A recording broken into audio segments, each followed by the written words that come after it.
Hello everyone, welcome back to my channel. કેમ છો બધા? આશા રાખું છું તમે બધા એકદમ મજામાં હશો અને પોતાનો ખ્યાલ રાખતા હશો અને લાઈફમાં તમે તમારા એટીટ્યૂડને પોઝિટિવ રાખશો. જો તમે તમારા એટીટ્યૂડને પોઝિટિવ રાખશો તો તમે તમારા દરેક કાર્યની અંદર સફળતા મેળવી શકશો, તમારા દરેક સપના સાકાર કરી શકશો. ઘણી બધી વખત એવું બને છે કે આપણે કોઈ પ્લાનિંગ બી ના કર્યું હોય છતાં બી આપણા કર્મમાં પોઝિટિવિટી હોય તો આપણે ન ધારેલા સપના બી સાકાર કરી શકીએ છીએ. સો મેક શ્યોર તમે તમારી પોઝિટિવિટીને બરકરાર રાખજો. જો આ પોઝિટિવિટીને ગાયબ થઈ જશે તો તમારી પર્સનાલિટી બી કોલેપ્સ થઈ જશે. તમારા ચહેરા પર શું દેખાય છે, તમારી પર્સનાલિટીમાં શું દેખાય છે, એના કરતાં મોસ્ટ ઇમ્પોર્ટન્ટ શું છે, શું તમે મહેસૂસ કરો છો. એટલે હંમેશા તમે પોઝિટિવ રહો, પોઝિટિવ એટીટ્યૂડ રાખો અને તમારી પોઝિટિવિટીને મેન્ટેન રાખો. ચાલો દોસ્તો, આ ખૂબસૂરત વાત સાથે આજનો વિડીયો શરૂ કરીએ છીએ. હું છું શિખર શાહ, સ્પેશિયલ એજ્યુકેટર. મારો આજનો સબ્જેક્ટ છે કે ડિપ્રેશનમાંથી કઈ રીતે બહાર નીકળી શકીએ, ડિપ્રેશનમાંથી બહાર નીકળવાના ઉપાયો. લાસ્ટ વિડીયોમાં આપણે જોયું કે ડિપ્રેશનના લક્ષણો આપણે જોવા મળ્યા કે ડિપ્રેશનના કયા કયા લક્ષણો હોય છે. કે સામાન્ય રીતે ડિપ્રેશન કોઈ બી વ્યક્તિને આવી શકે છે અને કોઈ વગર કારણે બી આવી શકે છે, તે કોઈ એવા કારણોથી બી આવી શકે છે. હવે આપણે જોઈશું કે ડિપ્રેશનમાંથી આપણે કઈ રીતે બહાર નીકળી શકીએ છીએ. સાયન્ટિફિકલી જોવા જઈએ તો ડિપ્રેશનમાંથી બહાર નીકળવામાં 3 વસ્તુઓ મુખ્ય છે. 1. એક્સરસાઇઝ. જો ડિપ્રેશનના લક્ષણો, સામાન્ય સિમ્ટમ્સ જોવા મળે તો એક્સરસાઇઝ કરવામાં આવે.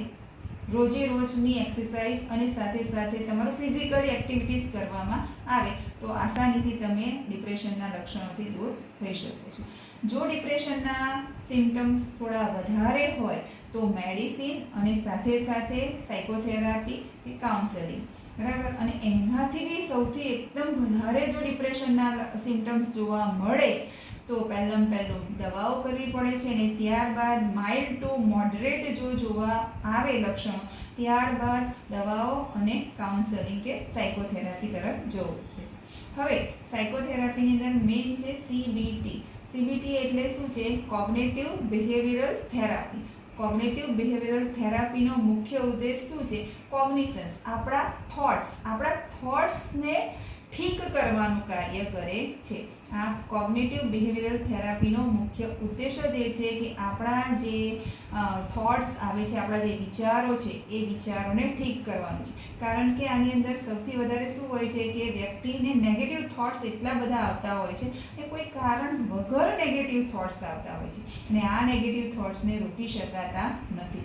તો આ CBTનો મુખ્ય હેતુ છે કે આ નેગેટિવ થોટ્સને ઓળખવા અને એને રોકવા અને એના ઉપાય કરવા.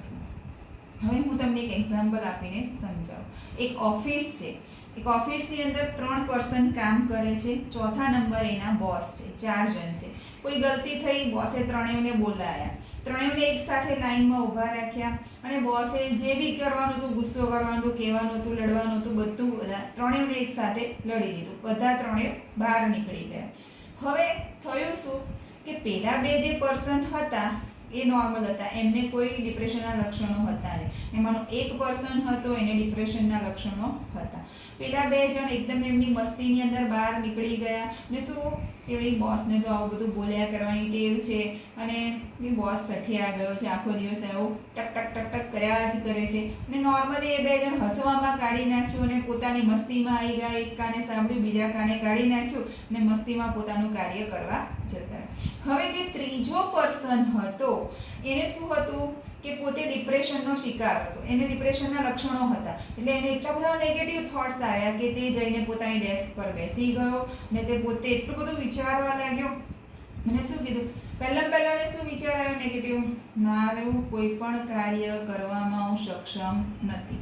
બોસ, બીજો વિચાર શું? બોસ મને જે લડે છે તે યોગ્ય જ છે. ને ત્રીજો શું વિચાર? મારી નોકરી જતી રહેશે તો શું થયું? અલ્ટિમેટલી પેલા બે જણને કોઈ એવા વિચારો આવ્યા નહીં, એ મસ્તીમાં હતા, પોતાનું કાર્ય કરવા લાગ્યા ને આ પર્સનને નેગેટિવ થોટ્સ એટલા બધા આવ્યા કે પોતાના ડેસ્ક પર બેસી ગયો, એકદમ આમ ચિંતાતુર થઈ ગયો અને પોતે કોઈ કાર્ય કરવાને લાયક જ ના રહ્યો અને એનું બધું જ કાર્ય અટકી ગયું. આ બધું જ વસ્તુ થવા પાછળ શું છે? 3 કારણો છે. એક તો એના ઇમોશન્સ, કે પોતે શું વિચારે છે, એ કે ભાઈ પોતે એવું જ વિચારે છે કે હું કશું કરવાની લાયક નથી, હું કશું કરી શકું એવું નથી. કમ્પેરિઝન કરે છે બીજાને કે ભાઈ બધા બહુ સરસ છે, મારામાં એ વસ્તુ નથી, મારામાં સ્કિલ ડેવલપ નથી, હું કંઈ કાર્ય કરી નહીં શકું, એવું બધું નેગેટિવ વિચારો આવે છે. એ બીજું શું વિચારે છે કે ભાઈ આ બધા બહુ સ્માર્ટ છે, મારામાં એ સ્માર્ટનેસ નથી, બોસ મને જે લડે છે ને એ એકદમ ઠીક જ છે એવું. અને ત્રીજું શું વિચારે છે કે એના એ અસર શું એના બોડી ઉપર પડે છે, કે શું કે ફિઝિકલી એકદમ લિથાર્જિક કન્ડિશનમાં આવી જાય છે અને પોતાનું શરીર ભારે ભારે લાગવા લાગે છે, કોઈ કામ કરવાને લાયક રહેતો નથી. સવારે જે પર્સન એકદમ હેપીમાં આવ્યો હતો, સરસ મૂડમાં આવ્યો હતો, કામ કરવાની એકદમ આમ સક્ષમ હતો, એ જ વ્યક્તિ શું થઈ જાય છે? ડેસ્ક પર બેસી જાય છે, એ કોઈ કામ કરવાને લાયક નથી રહેતો, એકદમ નર્વસ થઈ જાય છે અને એના થોટ્સ નેગેટિવ આવતા જ રહે છે, આવતા જ રહે છે. નેગેટિવ થોટ્સ એનામાં વધારો થતો રહે છે. આ બધું જ આપણું થવાનું કારણ શું છે? કે કોઈ પણ આ થોટ્સને તમે ઓળખવા પડે છે કે આ થોટ્સ તમને કઈ રીતે આવ્યા છે, આ થોટ્સ આવવા પાછળના કારણો શું છે. જો ઉડાનમાં જોવામાં આવે તો આ થોટ્સ કેમ આવ્યા, કે એ વસ્તુ આપણા બચપન કે આપણા બાળપણની અંદર જવામાં આવે છે કે કોઈ એવી ઇન્સિડન્સ થયો છે કે ભાઈ શું થયું છે કે જેના લીધે આ પર્સનને આવા ડિપ્રેશનના લક્ષણો જોવા મળ્યા છે.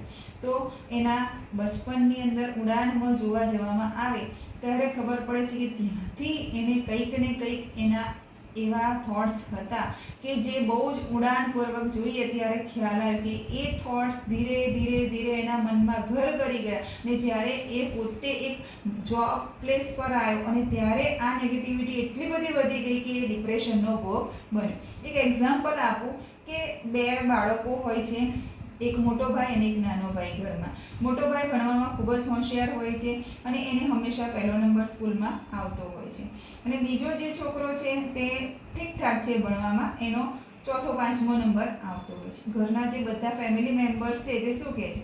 મોટો ભાઈ બહુ જ હોશિયાર છે, તું એના જેવું શીખ, તું એના જેવું કર, તને કેમ ના આવડે, તું બી એના જેવું કાર્ય કર, મોટા ભાઈ પાસે ટિપ્સ લે. પણ આ બધું જ કરવાની અંદર શું થાય છે? જે પેલું 2nd નંબરનું બાળક છે એના મગજમાં એવું થઈ જાય છે કે મોટો ભાઈ જ બહુ સ્માર્ટ છે, હું કોઈ કાર્ય કરવાની લાયક નથી, મારામાં કોઈ સ્કિલ નથી. આ વસ્તુ ધીરે ધીરે ધીરે એના બિલીફ, એના વિચારોની અંદર રહે છે. આ વસ્તુ એના બિલીફમાં જઈને જોવામાં આવે તો એ વસ્તુ એને નેગેટિવિટી એને ઘર કરી ગઈ છે ને એ ક્યાંક ને ક્યાંક જ્યારે એ પર્સન મોટું થાય છે, કંઈ બી કાર્ય કરવા જાય છે તો એ ધીરે ધીરે એ વસ્તુ દબાયેલી હોય છે, ડિપ્રેશનનો ભોગ બને છે.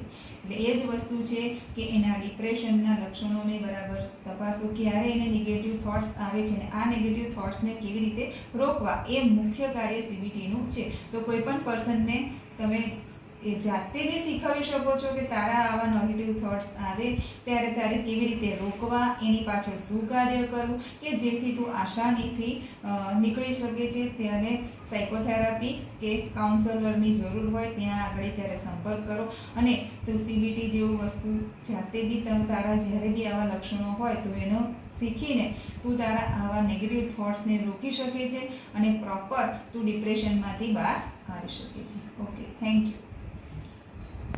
Thank you for watching my video. Like, share and subscribe my channel.